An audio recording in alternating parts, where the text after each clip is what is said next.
What's going on, everyone? Welcome back to the Contractor Secrets Podcast. In today's episode, I sit down with Seth Peek, a painting business owner out of California who has amassed over $1 million in sales in right around a year. Uh, Listen, I think that there's one thing we can all agree on. There's no secret to success. The result of hard work, systems, processes, and standards will deliver you the inevitable big number to brag about once you achieve putting those things into place. And really, that's what Seth and I's conversation was really just highlighting the systems in place, the values, the standards, and it's all that stuff will guarantee you the success. So tune into this one. A great conversation with a great guy. I really think that if you listen to this one all the way through, you're going to come away with some gems that you can immediately implement in your business today. So try to get this one in all the way through. And if you hear something that stands out to you and says, and you have this thought like, you know what, I should do that. My advice, my suggestion is do it. The big question you need to ask yourself every day is, do I own a job or do I own a business? And unfortunately, the majority of contractors out there own a job. That's right, they're a slave to their own business. But the other side of the fence is so much greener, it's so much better, and that's when you're finally fully in control of your destiny, your freedom, your time. And that's what Contractor Secrets is about. It's about taking back our time, building a business with systems, standards, values, procedures, putting yourself in the driver's seat. And that's what it's about. So I'm excited. I'm happy to have you here. Let's dive into the Contractor Secrets podcast. So what's going on, everyone? Welcome to the Contractor Secrets podcast. I'm here with Seth Peek of S.Peek Painting. We have a mutual friend that said, hey, you have got to connect with each other. And after a brief conversation before this podcast, I could totally see why. Seth and I do a lot of things similarly. I invited him onto the podcast really just because of, the fact that he's a younger guy doing big things in our industry, utilizing technology. And he's also a coach of a very popular painting business coaching program called DYB. So we'll touch onto that a little bit later, but I want to talk about, Seth, what, in your business, can you just give us, because one thing I do want to make sure that we're doing is not only just having an interview, which I will do, but I want to make sure that I'm showcasing as much as possible what systems you have in your business, what's working. So I really want to dive into that. So let's start off with what your day looks like, and then we'll kind of get into how you got started and all that stuff. But what is your role in your company, and how do you manage your day with your painting company? Yeah, thanks for having me. My day starts out at the office. We have 11 full-time painters, 4 crews, and my day starts out of the office. I'm usually here till about 8:30 or 9, and then if I have estimates, they start about 9 o'clock. My role is owner, president, and head the sales. The only sales at this point go through me, besides change orders. But so I'm doing sales, and I'm touching base with my team leaders throughout the day, sometimes at the end of the day, sometimes during the day. And I'm communicating with customers, following up with estimates, basically anything sales. I also do the networking. So I'm going to Rotary, B&I meetings online, just smoozing. So basically networking, marketing, and sales at this point. I'm out of the bucket completely at this point. So now there was a point in time where you actually were a painter, and tell us about kind of what that transition is like. Cause I think when a lot of people see a younger guy thriving in this business, they usually are like me, where they come from a management background or sales and see the painting business as a business opportunity, and kind of maybe like me jump into the brush to learn, but you kind of came from within the painting, inside the bucket, and then you're doing your own thing. So what was like the hurdle of making that transition? What was probably like the hardest thing that you had to make an adjustment to get to the point where you're doing all these things to grow your business at this point? So the biggest challenge for me is the Superman complex. When I was trying to get out of the bucket, I think when I had 4 employees, I was doing 50-50 in and out of the bucket. And the Superman complex, if not familiar, is feeling like I can solve all the problems in the world. relating to our business and the day-to-day, that fascia needs to be painted right now. I need to get there. I need to jump in my whites and go save the day. So the biggest hurdle for me was realizing that I'm not the linchpin for the projects to actually get finished.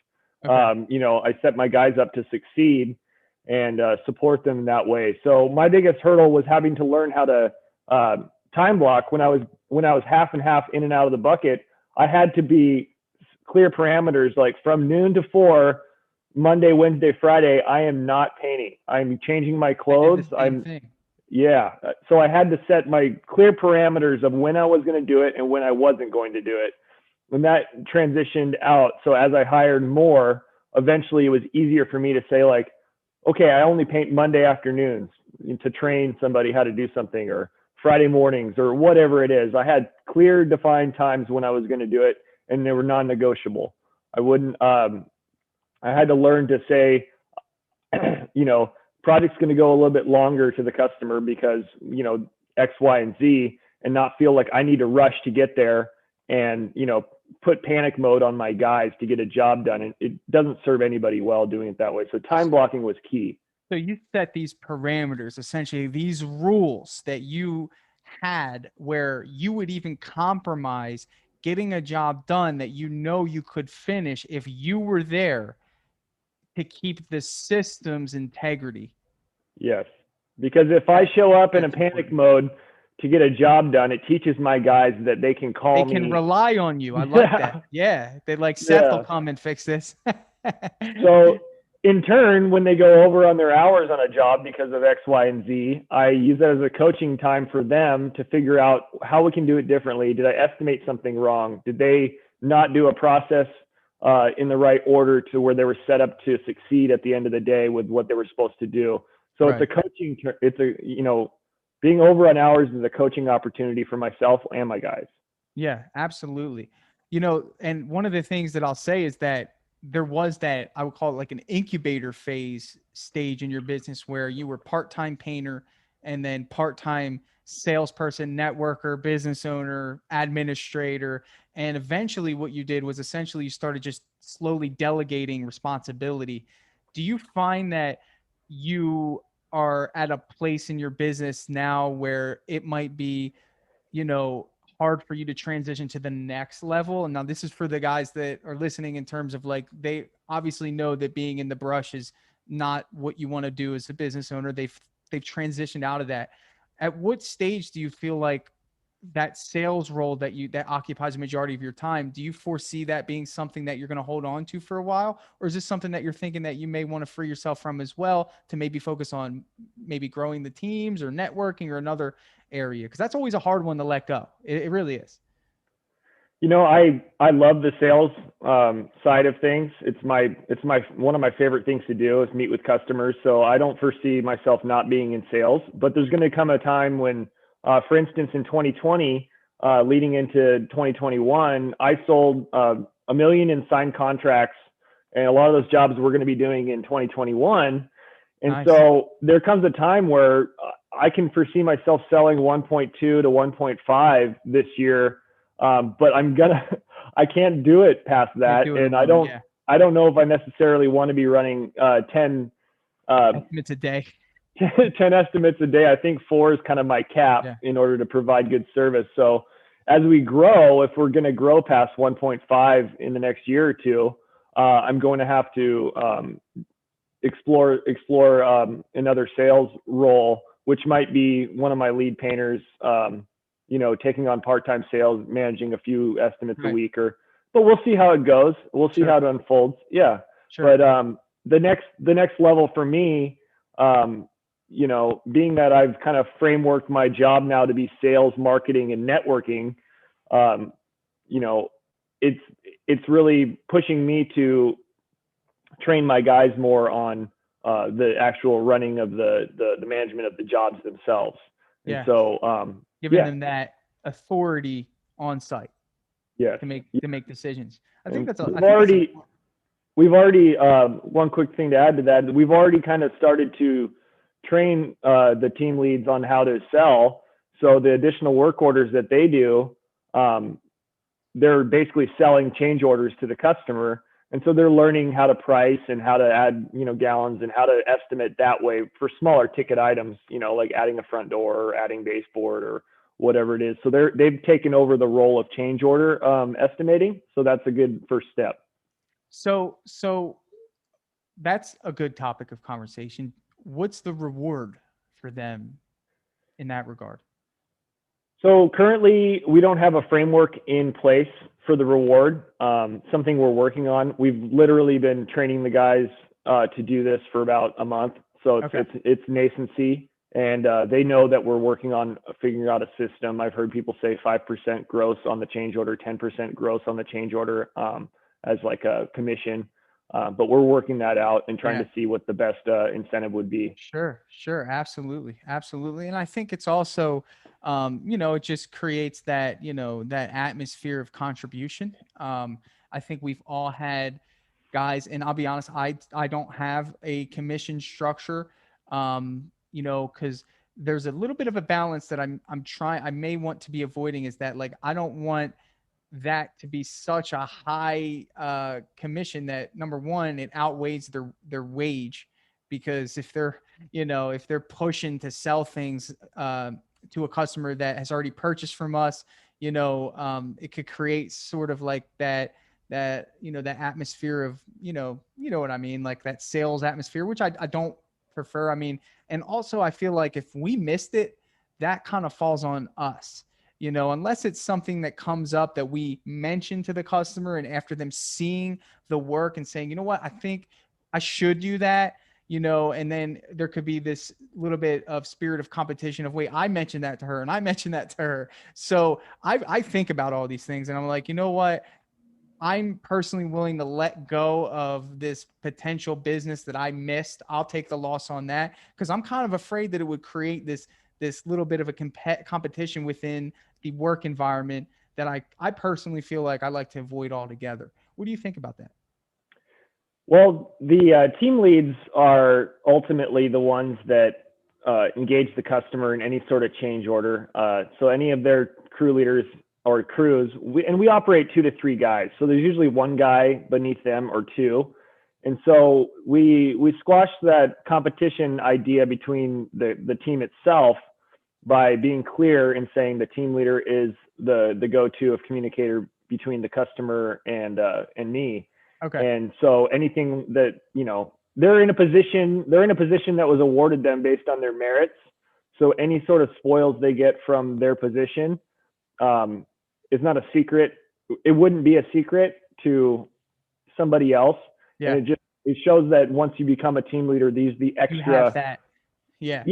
Yeah. I like that. So even more parameters of, like, hey, if you're in that team leader position, you have the privilege of being the one to facilitate any change orders, and essentially you're grooming them to potentially be future estimators, to even create structure. Because I'm a big fan of chain of command. I'm a big fan of that, because essentially what's going to happen is that I think we briefly hit on this in our conversation before we jumped on here, but essentially it's like, if you have these all-stars within your organization, all-stars are all-stars because they have something that drives them within to succeed.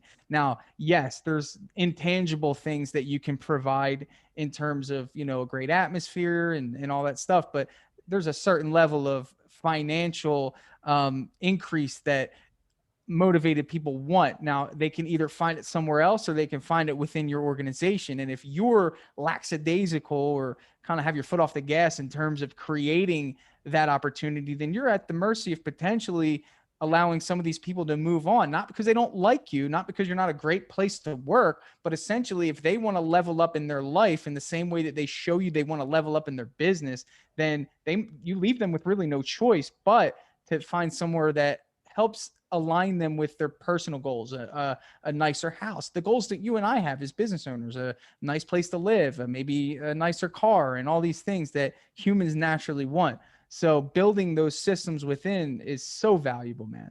It really is. You got to stay consistent with what you put into place. If you're lackadaisical, like you said, with chain of command, and for instance, if a team member texts me, for instance, last night, I mean, it happens. They text me at 4:30 saying, I need new cartridges for my respirator. I don't respond for more than 10 minutes. Let them kind of maybe go to where they need to go. Yeah. And then I didn't hear anything back. So I said, I'm not sure. Maybe you should ask so-and-so. Your manager. Yeah. Yeah. You know, and just reinforce it like, I'm not sure because I don't know, Right. you know, where they are if you have them in the trailer. So there's really no reason to contact me. Yeah. Yeah. Yeah.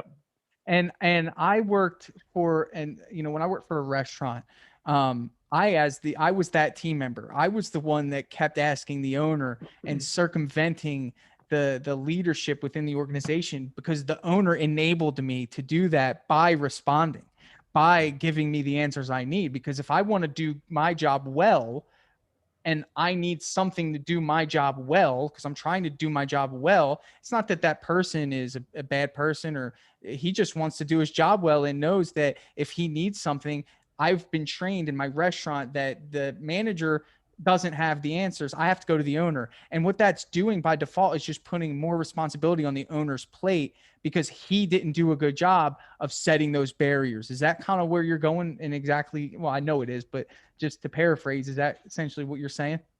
Yes. And it's the same principle as when they relied on me to come finish cleaning up a job and touching up. And when I would jump in there, it's the same when they text me. You know, it's the 9-minute rule. You know, whenever you get somebody, they text you something that you think they should already know, you just don't respond right away. You train them that you're not jumping on there to give them the answer right away, and let them figure it out. And you know, respond back, did you figure it out? Don't say the answer unless it's something like a house is burning down or whatever. Right. So it's just a matter of decreasing the sense of urgency of communication between myself and the bottom. So Right. there's 4 team leads, and those team leads can communicate with each other before they communicate with me. If they have a procedural question, or, hey, where's this piece of equipment? Do you have it on your site? Is it in the shop? Isn't that awesome? Yeah. Isn't that awesome, dude? They know better than me at this point. Yeah. And that's the way I built it. I haven't seen my vans in a long time. And that it would be the same thing, you know, essentially, but the freedom, dude, that comes with that. And you only get to experience that really, and unless you're like, you have to be at that position to let your team figure things out. Like we call these are fires, whether the fire is a little bit of a flame or it's a scorching customer. You spill 5 gallons of paint on a customer's brand new carpet. They're fires. And it's just a matter of like what fire you're going to waste your time trying to put out. And if you don't train your people to put out their own little fires, you know, and you're so right. I mean, early on in my business, it was just like, you know, these little things that would come up like, hey, can I go get this? Or can I go get this? And eventually I was like, make the decision. You're essentially training people to make better decisions. But I will say this, your leadership style determines the autonomy that comes along with this. If you're a fear-driven business owner, it might give you satisfaction to have that level of control, but ultimately, by default, you're just going to continue to put more and more on your plate because you're not giving anyone authority. Would you agree? Yes, definitely. Definitely. So your totally management agree. style is, I would say, a little bit lenient. You give people authority. Dive into that a little bit about, you know, the general way you manage people in terms of like, you know, tell me about the details of what the workday looks like for them in terms of like checking jobs. Like what processes do you have in place to ensure quality, but also give them that little bit of a breathing room that we're discussing now? Well, from the start, the owner has their business card with their picture on it. So from the start of the job, I am not the go-to from the customer to me. It's pretty clear that they hand the card over and say, if you have any questions about the job while I'm here, you can text me or call me on this number.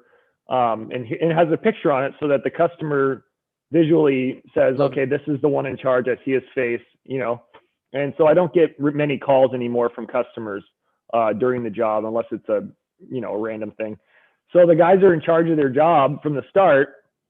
And then for quality throughout the day, you know, we have, before lunch, they do a round of touch-ups and pick up any debris on the ground. And before the end of the day, they do a round of touch-ups to pick up any debris on the ground. This cuts down a bunch of touch-ups at the end of the job, and also keeps the job site clean. So that's just one little thing that we do. Yeah.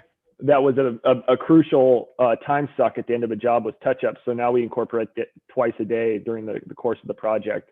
My guys, we use project management software. We use Monday, which is similar to like Basecamp.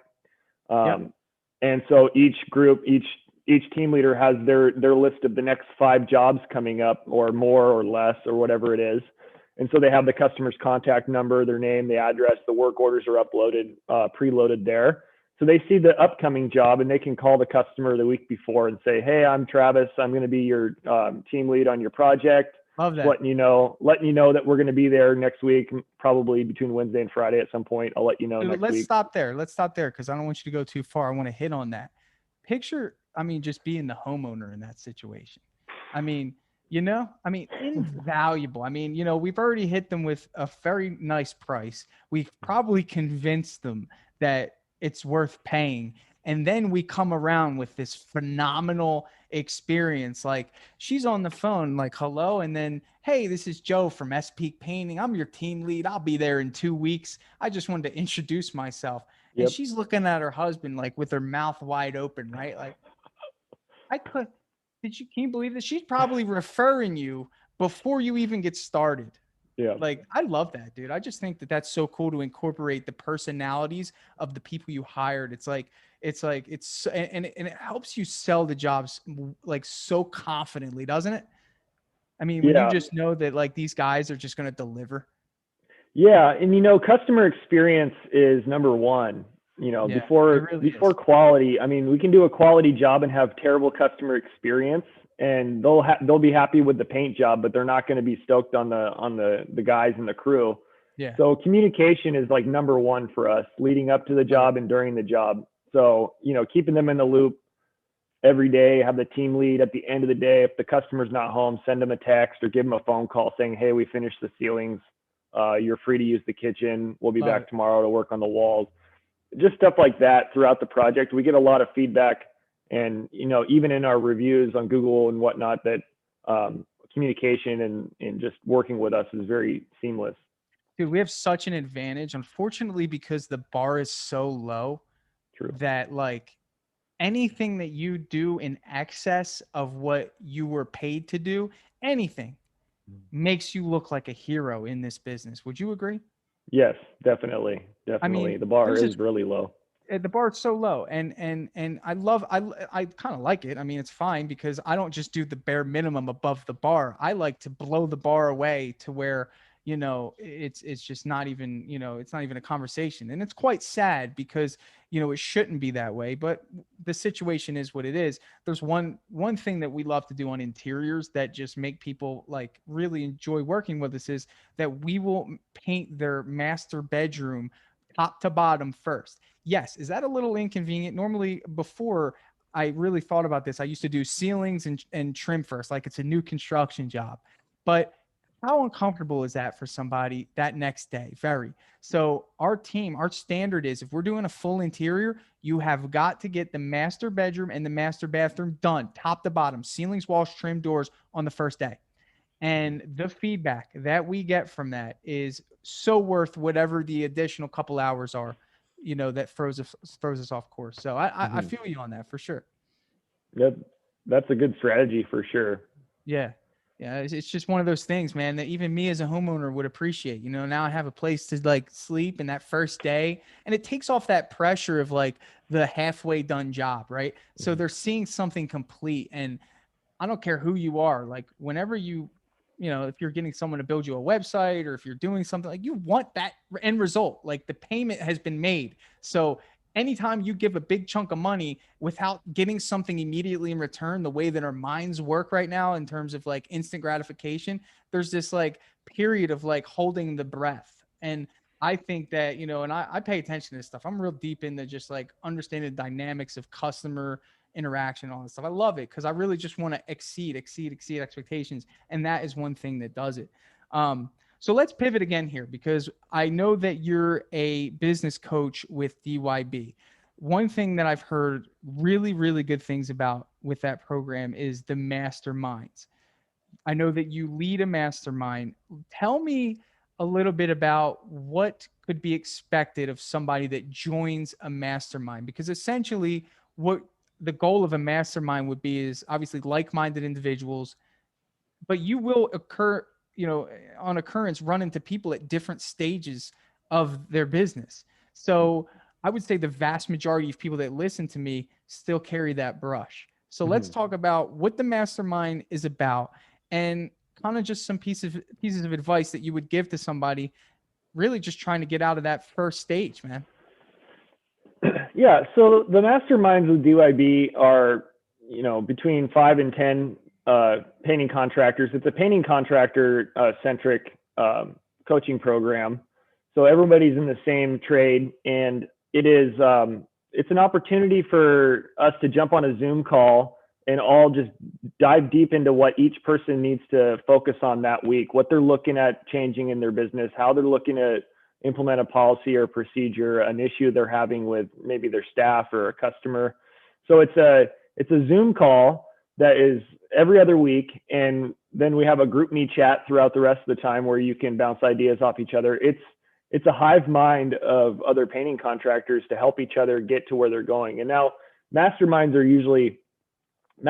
are organized to where everybody in your group is in a similar situation in terms of close enough in terms of revenue getting out of the bucket. You don't have masterminds where you have a $5 million paint company with like a $200,000 paint company in the same mastermind. So masterminds are organized to where you're in the same group as like-minded painting company owners that are trying to achieve similar goals at the same time. So Good. they're organized that way. And I joined Mastermind with DYB before I was affiliated leading Masterminds, closing in on 2 years ago, and it was detrimental. I had one employee when I joined the Masterminds then, and it Wow. was just, man, every week I would just absorb what everybody was relaying to me about their business and just implementing the system and implementing, So automation and valuable, man. programs. Yeah, it's Yeah. just it's your group. It's your it's like your I think the team. greatest thing with masterminds is Accountability. accountability. Yeah. Because, if you're meeting once a week, right? You don't want to come back that week if asked a question of what changed from 7 days ago. How many times are you going to bring the same problem about your hiring, or the same problem about how you can't get people to say yes to you? Eventually, you're going to be pushed with an external force to change something. Right. And it's hard to do that on your own. It is, because you have no one, like, if you're not making your follow-up calls, no one's going to come at you and say, hey, make those follow-up calls. If you're just hiring people off the street because they're wearing a Sherwin-Williams shirt, and they're in line at the convenience store in front of you, then no one's going to know about that. But if you have people that you have to come back to and say, hey, how'd you get that new guy? And you'll be like, oh, yeah, well, I met him at the convenience store. And then, that you'd be embarrassed to say that. So, I love the accountability aspect of that stuff. Yeah, and the biggest when I was a member of Mastermind, just as a DYV member, and I was in my Mastermind, the biggest thing I learned from the beginning was hiring. And I know that you talk about it a lot on your podcast, hiring, and I can't stress it enough. You need to always be hiring, even if you're not Yeah. need to fill a role, because you need to Yeah. create your roster of all stars that are going to be great employees. And maybe at the time you don't need the spot, but you find the one, and then you keep communicating with them until you have a spot. And another in terms of hiring, I was always worried that, well, if I hire, then I'm going to chew through my work and I'm not going to have any work. And Yeah. others in my group would encourage me. It's like, you hire so you have the fire under you to get more work. That's right. That's You right. And know? I know Steve at DYB. I learned the Google form from him that he does with hiring. That Mm-hmm. is so crucial, but it could be anything. You can have someone fill out your own form if you want.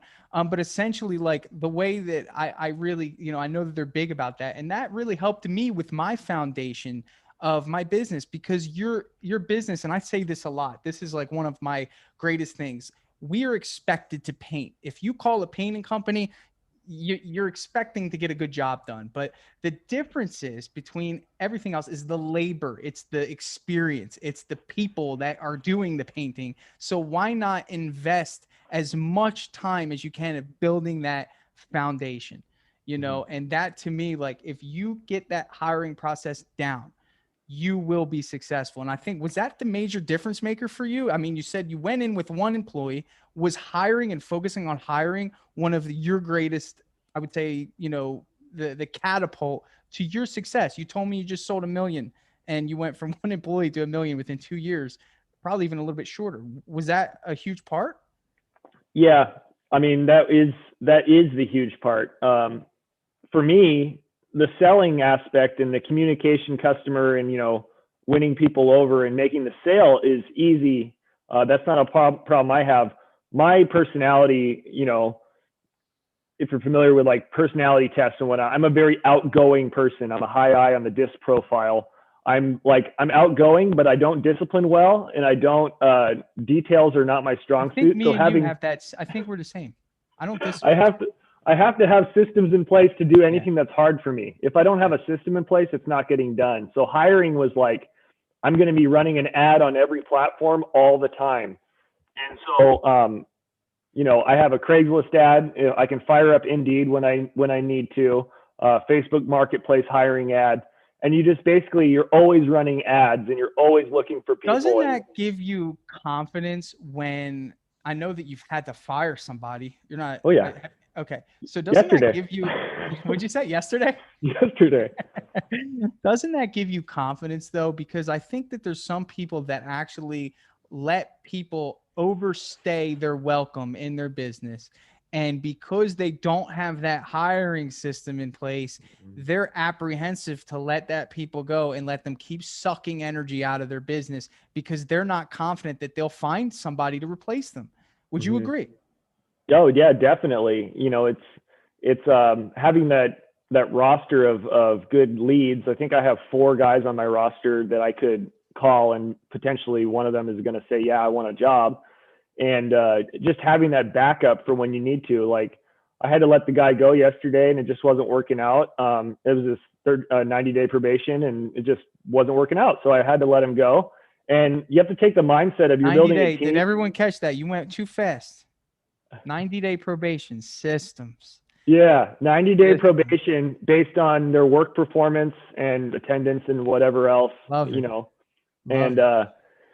and so that's definitely the 90-day probation is some might say that's even too long, but I think if they're that's, not cutting it within 2 weeks, they're yeah. cut faster. But he was But kind of stringing along, kind of making yeah. it work, and so But you're eventually we saying just that, but think about it this way: when somebody's applying for a job, they're going to give you their best self, mhm, and at some point, if it's true what they're giving you, that'll never fade.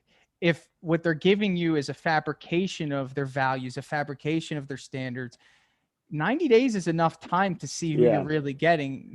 I do 30 days because I hmm like to tout myself as a good judge of character, which hmm I would assume is probably not the best way to do it. I think that after this, I told you, I learn things and I adjust. 90 days is a good adjustment to make for me because, you know, there's people that have been with me for longer than 30 days that I let go. So maybe if I had a 90-day, I would have probably caught that before it happened. And I think it involves an increased level of motivation. Now, let me ask you this: do you give full pay for that 90 days, or do you string along the pay scale for them to hit that mark before you give them the full pay? So we hire them on. We don't hire them like in Starbucks or in the office after we give them the interview. They take a drug test and they go through a background check, and then Nice, they get all their references checked. So at that point, nice. we're feeling pretty confident we can bring them on. Now, in the job offer letter, it says they can be let go for whatever reason during the first 90 days. So we reserve the right to let them go after 2 weeks, but we start them salaried. I'm in California, so our labor laws are you have to pay them their wage from the moment they start doing anything for you. Gotcha. So I can't. I guess I could. We could alter. Well, I'm limited to I'm limited to our labor laws, so we just follow everything to the T. Yeah. No, and I can agree with that. We definitely don't have the same labor laws. One thing that I do is I promise a certain pay, and I say that you will get a raise after X amount of time if you hit that mark. And people will come in and expect top dollar, off the bat of whatever they were getting from their previous job. And I'm not about that until I only do 30 days. So I could see why 3 months, then you're going to give me what I want. But when I say 30 days, it kind of lessens the blow there, but it's worked for me, and again, it comes down to systems. I like that you do drug tests. Do you affiliate with like LabCorp? Like, how do you get those done? So we're a member of a PEO, a professional employers organization. So they actually handle safety, workers' comp. Do you get a discount on your workers' comp for that? Yes. Nice. So we basically, because they also run safety meetings once a month. It's part of our service. Okay. So since we have a safety protocol, an IIP, whatever the acronym is for safety program, and they come here once a month in the shop during our monthly meeting and train the guys on something like respirators or whatever, ladders, then we get a discount on our workers' comp. Love it. Not major, but it's definitely all rolled into one. They also handle our payroll taxes and IRS. So they do everything, and it's all we pay weekly for this service. Nice. And they're all over the country. They're called BBSI. So if anybody's BBSI. out there and they want to look into it, it's called BBSI. Google that if you're interested in that. Yep. Question about California. Hazardous materials. Yeah. What are you guys doing with the paint, dude? Dude, I don't know, man. We're not even allowed to buy denatured alcohol anymore. So we had to, if you're cleaning shellac or anything like that, you got to use half and half ammonia and water. Are you serious? Yeah, you can't get denatured alcohol. You can't get a lot of oil paints that you can get in other states. Some solvents like xylene. So do you got to dispose of everything at a dump? You have to dispose it as a hazardous waste facility, or if your local paint store has like a hazardous waste pickup spot. There's also some guys around here, they rent 55-gallon drums and have them picked up twice a year and just throw the guts in there. Figure it out that way. Okay. Yeah. I was just curious, man. That's just an extra hurdle that we don't have to deal with, which I think we should. I think a lot of California, what people say are hurdles, they're just second nature to us over here. So it doesn't seem like it's a whole bunch of extra work. It's just what you have to do. It's just what you have to do. It's just, you just adapt. Okay. Yeah. I was just curious, man. Seth, I think we're going to cut it, man. It was a pleasure having you, dude. I learned a lot. Continued success to you. And I just want to reiterate, Seth is a DYB coach, and he is looking for how many spots do you have as of the time of this recording? We're mid-January. How many spots do you have in your mastermind? We've got 3. 3. Okay. Look, this guy's doing it. He's successful. I encourage you guys to find Seth. How do we find you, man? You can reach me at seth@dybcoach.com, or you can find me on Instagram, S.Peek Painting, S-P-E-E-K, like peekaboo, speekpainting.com on Instagram, and you can see what we're all about and DM me over there.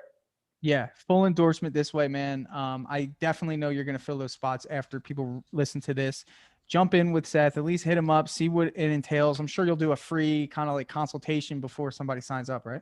Sure thing. Yeah. Yeah. Awesome. So hit him up, see if we can fill those slots, man. Thanks for joining us today on the podcast, man. I'm excited for this to get to the ears of hungry contractors, man, wanting to take their business to the next level. Yeah. Thanks for asking me, Tanner. Awesome. No problem. All right, man. Hey, I just want to take a second to thank you for joining me here on the Contractor Secrets podcast. I'm just going to take this opportunity to let you know that my passion is coaching people, helping people. I've changed my Instagram name to @contractorcoach. And I did that because that is my passion. I want to help you. So please reach out to me. If you have an issue going on in your business, send me an email, find me on Instagram, message me, and let's do a breakthrough session. I want to work through your problems in your business to to help you get to that next level. And one thing that I always say is this, the difference between those that get over the humps and the hurdles in business is just a change in perspective. And that's what I plan to offer you. So get with me, message me, allow me to help you take your business to the next level.